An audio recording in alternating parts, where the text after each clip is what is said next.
한국과 미국, 일본의 국방수장이 2년 7개월 만에 만나 미사일 경보훈련 등 대북 공조 방안을 논의했습니다.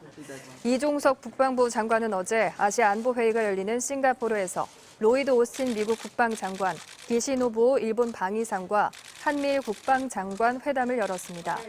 이 장관은 회담 후 한미일 군사훈련에 대해 포괄적 수준에서 논의했다며 미사일 경보훈련이나 탄도탄 추적 감시 훈련 등에 대해 구체적인 이야기가 있었다고 밝혔습니다.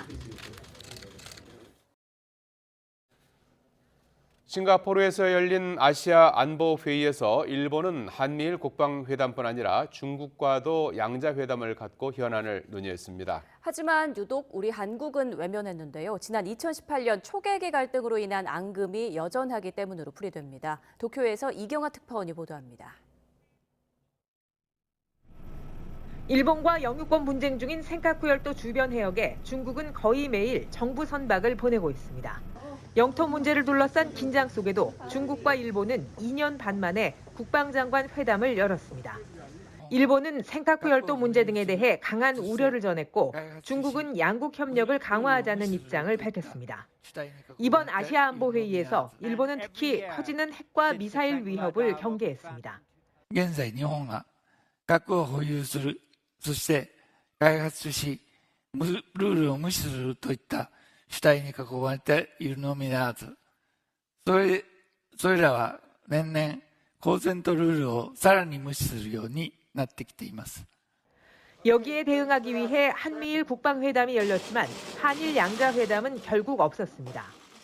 요미우리 신문은 회의석상에서 기시 방위성 장관이 한국 이종섭 국방장관과 눈도 마주치려 하지 않았다고 냉랭한 분위기를 전했습니다.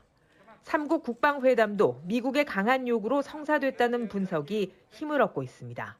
North Korea's habitual provocations and missile tests only underscore the urgency of our task.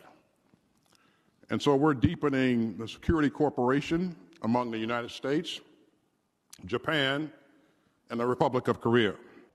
2018년 12월 자위대 초계기에 한국 군함이 레이더를 쐈다는 일본 주장에 한국이 강하게 반박한 뒤 양국 군사 협력은 사실상 중단됐습니다.